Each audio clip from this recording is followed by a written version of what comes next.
Tear their ass up, simple as that.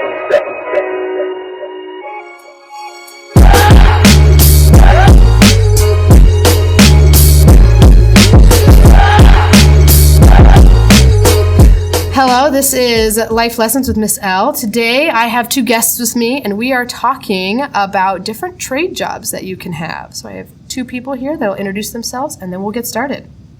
My name is Jeremy. My name is Brett. All right, so Jeremy and Brett, tell me, what is it exactly that you do? You want me to start? Yeah. We both do the same thing. We are CNC machinists. Okay. So we take models that engineers design. For instance, we work in aerospace. So they'll give us 3D CAD models. We program machines, basically computer-controlled machines, to cut the material to build parts for spacecraft, military vehicles, electronics, all kinds of stuff. Okay. And then I know what a CNC machine is, but for somebody that's listening who has no idea what a CNC machine is, can you explain kind of what that is? I'll let Brad do that. Yeah, it's essentially an automated piece of equipment that we program using a CAD software and basically uses cutting tools to machine away the material. So we start with a solid block of aluminum like a brick, and then the cutting tools whittle away the material until we get our end result, which the engineer provided us. Cool. So then what does a normal work week look like for you? Normal work week, anywhere between 40 and 50 hours. Okay. I'm usually up Just at normal. Yeah, I'm usually up at 5 a.m. at work at 6. Not all shops are like that, but a lot of them. So then what time are you done? If you're starting at 6, what time are you done? About 2:30, 3:30. 2:30, 3:30? Same? Yeah, same, and there's where we work unlimited overtime, so if we want to work later or work weekends. So yeah, if it's you're there. getting ready for a vacation and want to make a Yeah. little more money, you can do that. Yeah, I mean, Now, our objectives are met through not really like a salary type job. The more you work, the more you get done. Okay. type deal. yeah. So then that's how your job works. You're there at 6. But what if somebody was a night owl? Are there businesses, are there companies where you could work nights? Maybe you're working, 6 p.m. to 3 a.m.? Yeah, so our night shift guy works, was he 2 to 10? 1:45 to like 10:30 or something like that. Yeah, and there's a lot of companies that run like third shifts, run overnight, like midnight to 8 a.m. Right, because some people getting up at 6, getting anywhere at 6 a.m. terrifies them. So then, what was high school like for you? Let Brett go first. High school was not in my best interest.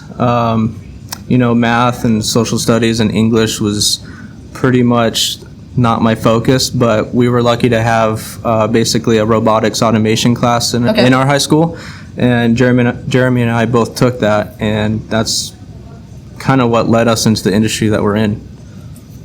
Yeah, for me, high school was kind of weird, like at first, because everyone I knew went to Gilbert High, and I went to Mesquite High, so I only had a few friends. I didn't really know anybody, so my freshman year was pretty boring, nothing exciting. And then after that, it was his freshman year. My sophomore year, I started going to that class, and that's where me and him met. And like he said, we did that class every year. Well, I did it. He did it every year, I think, of high school. I did it my last 3 years. Right. And I don't know, that's just kind of how it led us into our careers. And my high school, for me, I wasn't really good at reading, social studies, English, or anything. My thing was math and science. So The hands-on stuff. I kind of started figuring out pretty quick by sophomore year what I wanted to do, where I was going to head it. I wasn't going to be like a data entry computer nerd, Right. So I kind of figured that out pretty quickly. Did you like school? Did you like high school, or were you like, this sucks, I hate it? I liked the automated class. Basically, we did woods, metals. But overall, were you like, school sucks? Yeah, of course. Okay. I mean, the school part of it for me sucked, but I liked hanging out with friends and being social. Sure, who doesn't like that part? Like, I was always hanging out Like, with if you people. could have all day to just go hang out with your friends, that'd be awesome. But Right. Yeah. but the actual going to school part, you were like, Yeah, the school part of it. No Yeah. one likes that. right, no one likes that. So then, did you have plans to go to college? Was that ever in the cards for you, or were you like, maybe, or hell no, not a chance? At first, I wanted to pursue an engineering degree. Okay. And so right after high school, I started summer classes at MCC, and in the meantime, the job I was working, I had already started working at a machine shop. So I was Okay. already working with my hands and stuff like that. So what were you doing from the machine shop? So when I was 17, I got laid off from my high school job, which was just a crappy like advertising job. I was handing out flyers and stuff. Cool. They went out of business. So my dad's friend said, "You've been going to school learning all this automation and manufacturing." He said, "Why don't you still apply for a place?" So I sent out a couple of resumes, and a place called me, and they wanted to enroll me in an apprenticeship program, but they couldn't do it until I was graduated from high school. Okay. Had to be 18 and graduated from high school. I was already 18, but I wasn't graduated. So Sure. anyway, so a couple days after I graduated high school, I started college because I started the first summer semester at MCC, and I was doing that while working, and I was doing all my prerequisites, getting all that out of the way. So the boring stuff like English, your The basic stuff that you loved so basic much. math that didn't, like, whatever credits didn't transfer over. Like I had to retake algebra 091, which was like sophomore high school level Right. math. So it just really sucked. It was boring. So I started wanting to go to college, and then my career kind of took me farther than I thought college was going to. Sure. So I went down that road. Yeah. So you withdrew from college. Yeah, I withdrew. Well, I finished my associates, but it was 2 years, but I had already started my apprenticeship at the same time. So Now, did the company you were working for, did they pay for your school or reimburse you at all? yeah, or they did had you have to pay for they it? had reimbursement programs, and Okay. most of the big companies do. A lot of smaller companies do too. Okay. Brett, what about you? For me, college was kind of expected from family, and then also other friends that we're hanging out with. Sure. They're all doing their tests to go qualify for ASU. I think a lot of people feel and that way. But U did of A. you want to do that? I didn't feel that way. I was pressured to, but I know I didn't want to go. And my dad did construction his whole life, so my family didn't. They weren't. Their career wasn't based off of a college degree, and they live happily. And Sure. so that's where the trades I kind of just knew I wanted to go into. So Jeremy kind of talked about this. Yeah, I was kind of the same way because my dad was in construction too. And my mom was Okay. a surgical tech, so neither one of them went to college. Right, and did fine. Granted, they were from an era where college really didn't mean a whole lot. It's different now. You know, But so Jeremy kind of talked about this, how after high school he got the apprenticeship and he started working for the machine shop. How did you? So you graduated high school, then what happened? Yeah, so actually, while senior year in high school, we did an after-school class in our automated class where we were teaching CAD software to people, and I actually met my first boss in that class where Okay. he was looking for a helping hand do water jet cutting and CNC machining. So I actually went and interviewed there, took the job, the next day, and that's kind of where I got in. Okay, And so from you there. real quick right in Yeah. through the door. So then, when you first started with your job, what kind of training did you need at first? Jeremy, you were talking about how you took a couple of community college classes, but So- there was on-the-job training, right? yeah. So the community college didn't really do anything for what I started with. That's fair. When I had sent resumes and that place called me, they took me in knowing that I was only 17, knowing that I was young, knowing that I had some manufacturing and automation experience just from high school. And I put on my resume, we did like CAD, bridge building competitions. We did Sure. little, kind of like EVIT competitions. It was called Skills USA. I don't know if that's still around or not. It is. So it is. So we did Skills USA competitions. Did you do the EVIT program or no? No, we did ours just through school. Neither one Okay. of us went to EVIT because Mesquite didn't have an auto shop. This was like their auto shop industrial tech Sure. class. So the company that wanted to hire me, they knew what they were getting into. They knew that I was very inexperienced. I just knew what I knew in school, but I knew that I wanted to do that. So they brought me on with the agreement that that's where I was going to go after high Okay. school, that I was going to enroll in their apprenticeship program. So I didn't need a ton of experience, but I did have to know, kind of what I was doing. Something, a little bit, yeah. What I learned in that high school class was enough. Okay, so then Brett, what kind of on-the-job training did you need? Did you... It was exactly that. It was on-the-job training. From what we have learned in the class, the boss that hired me at the time knew I was familiar with CAD. I was familiar with using software and machines, and that's what he wanted, to hire someone in, get them started, and kind of mold them into what he wanted me to be, and that's what I learned on the job. Okay. So you guys keep talking about CAD, AutoCAD, right? So explain if somebody didn't know what AutoCAD was, how would you explain to them? If you had to explain to a 5-year-old what AutoCAD is, Well, how would you explain to them what AutoCAD is? AutoCAD is just one type of software. That's a company. CAD, it's just CAD software, computer-aided design software. How would I describe it? You could take like a model of this phone right here and look at it on a computer. If that's Yeah, so layman's like term, you're that's saying as like basic as it like is. a 3D blown out, like all the Yes, pieces. and you can manipulate it however you want. Right, on spin a it computer 3D screen. and okay. So then, how did you? So when you got your first job right out of high school, you're doing the apprenticeship. How did you get from that to where you are now? Basically, this industry is actually a dying trade, so the demand is through the roof right now. So it's But there's not enough workers to fill it, right? definitely not enough workers, Yeah. but the word of mouth is really what gets you. The industry's really small. Yeah, the industry is really small, and so the word of mouth is out there. If you go online and look for jobs, they're kind of everywhere. So, and we went through the crash down, 2008, 2010, and that's how Right, my because first. that was right when you That were was graduating. pretty much, and my first shop ended up closing the doors because it was just a small business. But next door was a business that was absolutely killing it, and they did the same kind of work, and they hired me the next day. They heard what was happening, hired me the next day, and then kind of evolved from there. Is going from one shop to another just kind of by referral, Okay. and that's how I grew. Yeah, I mean, how I grew, I stuck with that company. I did my apprenticeship. I graduated my apprenticeship, I think, when I was 22. I was 22. And I stayed there for another 5 years. I worked there from the time I was 17 till 26 or 27. And then they got bought by a big company, and I was looking to make more money. So I moved Sure. to a different company, and him and I ended up working together again after knowing each other since high school. Okay, so this wasn't like you guys were like BFFs forever, like We were No, we were friends sure, in but high like you school. weren't like working together. No, not the past whole this. time. It was like your paths were together in high school, kind of split, and then came So back. fast together. forward to now, like after high school, we didn't talk a whole lot. We'd see each other around and stuff. We were Sure, friends sure. and stuff, Right.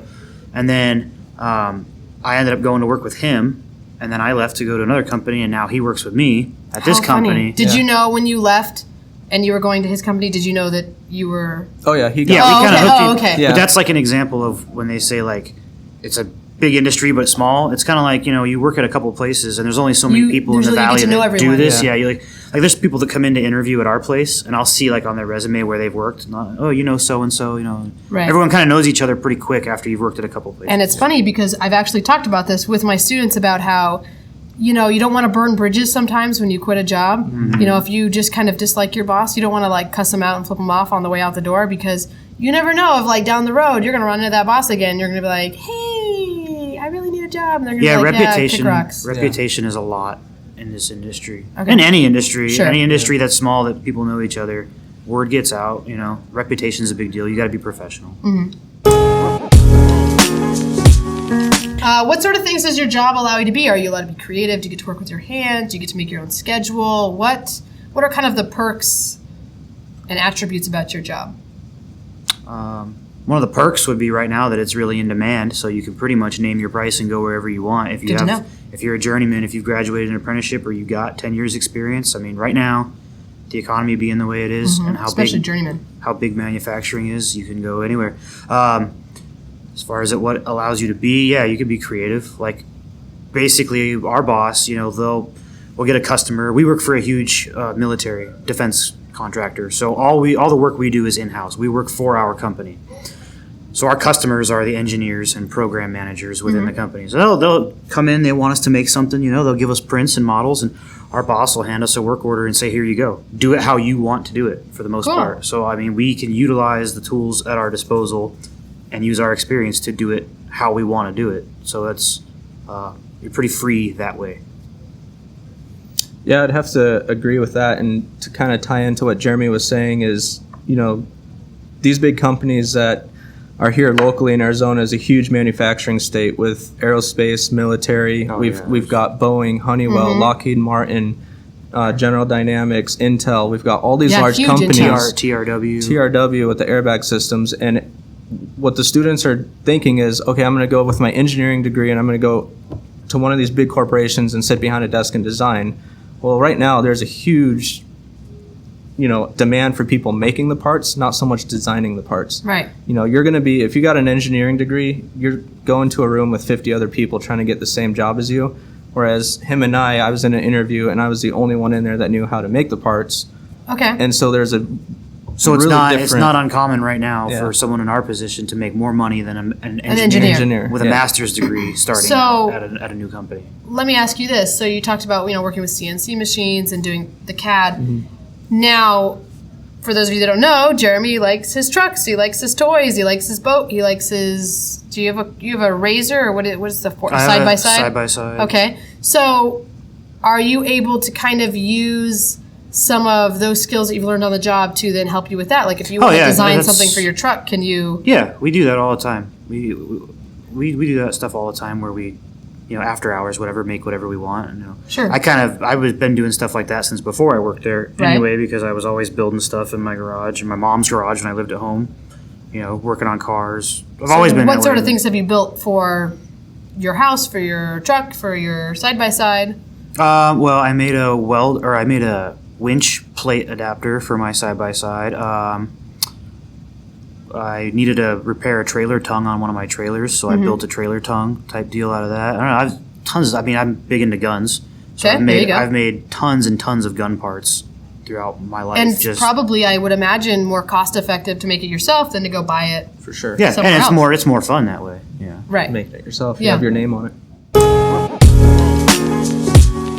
So then, when you first started out with your job, what kind of pay did you start with? And then, obviously, that's grown since then. So if you feel comfortable sharing it now, what is it now?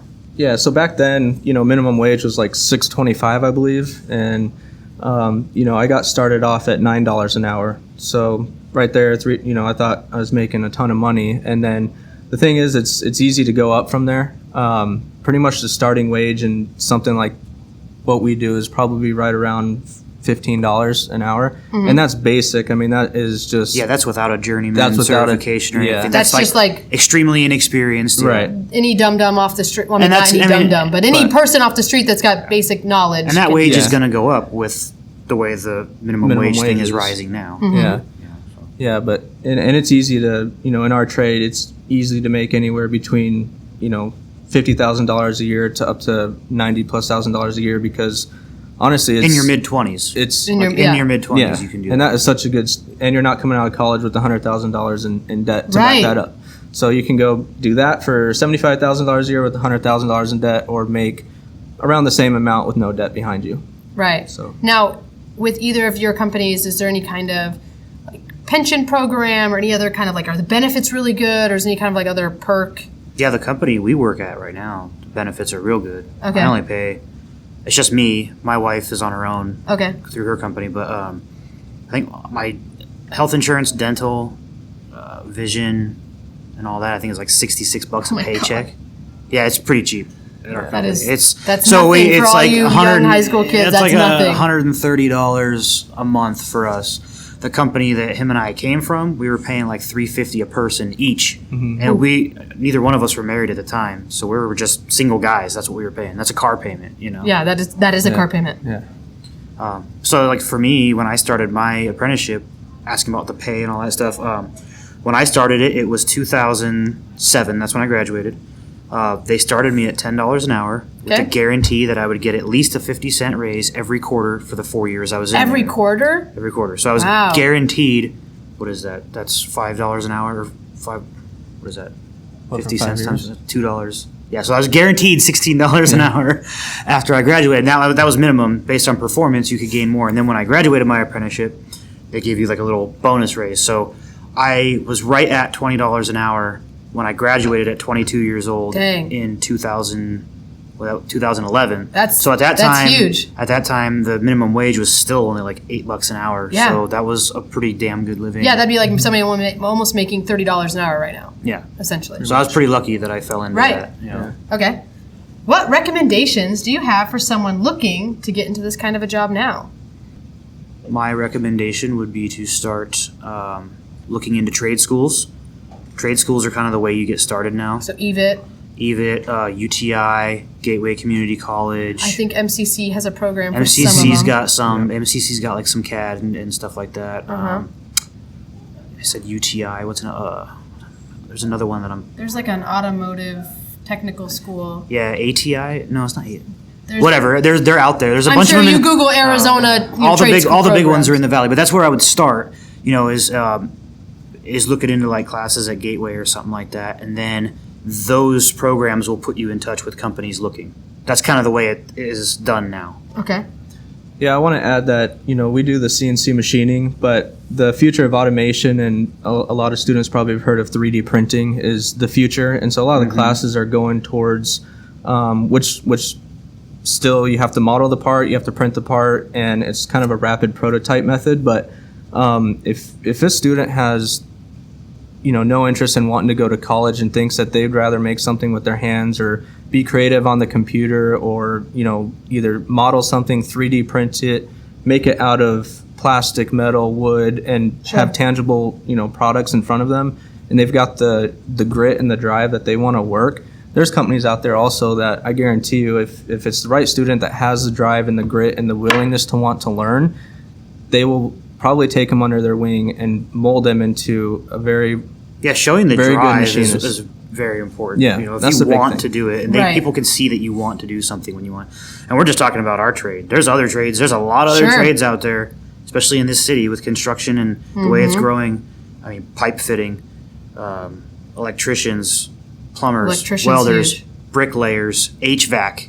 Yeah, HVAC, especially in Arizona. There's people that work in HVAC. You can handle 10-hour days being in the heat. There's people making $100,000, $110,000, $120,000 a year. There's a teacher in their here that 20s. was making well over $100,000, and he left it off for the glorious world of teaching. But there you go. I mean, HVAC, that's a big one out here. Yeah, huge. And all those fields are fields you could get into for cheap or nothing. You can learn. You can Right. go to a technical school, which is maybe $20,000 for the whole 2-year Maybe. thing. Some of Yeah. those are like 18-month programs. Yeah, some of them really are very cheap. All right, so if you were given 1,000 acres of land, what would you do with it? Well, first part, I'd make a motocross track because I've grown up racing motocross, and then secondly, I'd just have my own shop and own business on that land. What would you do with what kind of business would you have? Manufacturing. Manufacturing. Okay, Jeremy, what about you? I'm a very outdoorsy person, so I'd probably have a gun range, Okay, and hopefully it would be land in the woods so I could go hunting and fishing. sure. Yeah, let's assume you get to pick the spot. Go hunting and fishing, What would you hunt? deer, Deer. elk. Go fishing, bass fishing, trout fishing. Sure. Have a gun Little stream. Have a gun range. Have a little cabin on it. Yeah, there you go. Live Perfect, peacefully right? away from people. Yeah, perfect. That's the dream, right? And the last question for today: if you had to eat one food every day, you have to have this food. Not all day, every day. But ATL hot wings. all day. ATL hot wings every day. Every day for the rest of my life. Every day. Man, that would murder Every my day. stomach. Yeah, I'd be like on the toilet 90% of If the I day. had I to don't choose think I my could do last meal, it would be a bucket of ATL hot wings and a bucket of ranch. it. They do have really good ranch. I would just go until I couldn't eat anymore. And you know what? To be honest, they have 2 locations now for ATL. Well, they have a lot now. Right. Well, there's 2, kind of locally in the valley, right? Mm-hmm. There's the one off the freeway, and then there's the original one. Right. The original one is the best. I've ordered wings from both, and it does like the original one. You just can't beat their wings, and I don't know what it is. Yep, that's my favorite. That's But- what I would eat every day. Haven't Yeah. been to a different one other than that one. Yeah, the original. I wouldn't What know. would you eat every day? Yeah, what's for the your rest food of every day? life? Salad and go. Stop. I'm kidding. No, probably I was Mexican like- food. Mexican food? Yeah, Los That's- Fabs. Oh yeah, that's tough. Like a burrito or Los Fabs tacos? burrito, yeah. In high school, when we used to get the burritos, Every day. whoever could leave school would bring the burritos back to Yeah, school. It was a it's thing. it's so funny because not that I do this, but like hypothetically, if I taught a first hour class, I would tell my students like, "Hey, if you're going to come late to class Yeah. and you have food or coffee, if you bring me one, I'm going to act like you were totally here on time." I've never done that, obviously, but I've thought about it Hint, hint. many times. If you bring me coffee, like you were here on time. I don't know what anyone was talking about.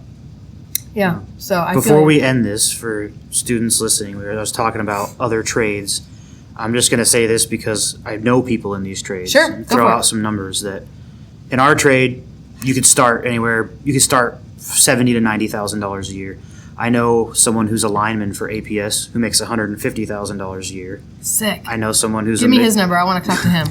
I know someone who's a machinist at SRP. He makes $130,000. I want to talk to him year. too.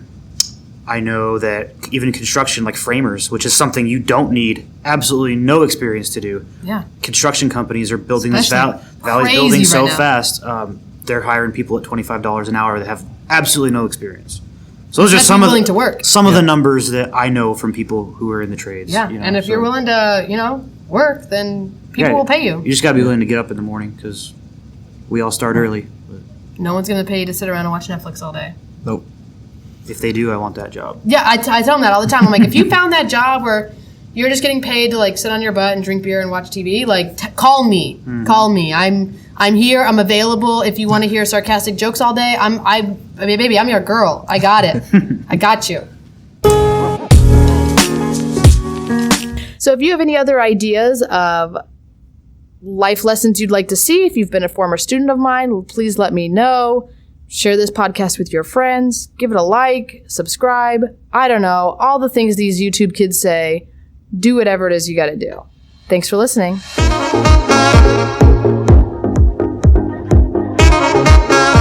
If there's a topic you'd like me to talk about, if you'd like to ask my opinion on something, or if you've had a life lesson that you've heard before that you think, hey, I'd love to hear this one again, you can email me at reallessonsforlife@gmail.com. That's reallessonsforlife@gmail.com.